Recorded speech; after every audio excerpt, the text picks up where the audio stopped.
वैसे ही एक देश भी कॉन्स्टिट्यूशन के बिना नहीं चल सकता। कॉन्स्टिट्यूशन एक रिटन रूल बुक होती है जिसमें डिसाइड होता है कि देश कैसे चलेगा, लोगों के क्या राइट्स होंगे और लीडर्स को अपनी पावर कैसे यूज करनी चाहिए। तो अब तक हमने फुटबॉल के एग्जाम्पल से समझा कि कॉन्स्टिट्यूशन एक सेट ऑफ रूल्स है जो हमें बताता है कि देश कैसे चलेगा। तो अब हम बढ़ते हैं हमारे अगले टॉपिक की ओर और जानते हैं आखिरकार किसी भी देश को कॉन्स्टिट्यूशन की जरूरत क्यों होती है। Why does a country need a constitution?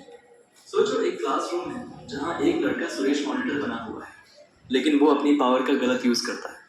Teacher ने उसे क्लास संभालने को बोला, लेकिन उसने बिना वजह एक स्टूडेंट अनिल को पनिश कर दिया क्योंकि वो उसे पसंद नहीं था।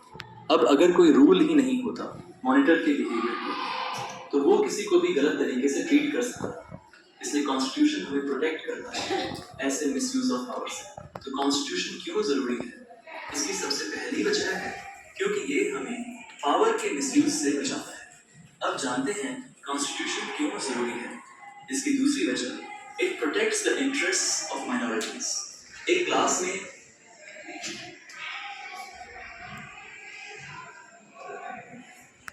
स्पोर्ट्स पीरियड आता, टीचर सभी से पूछते, बताओ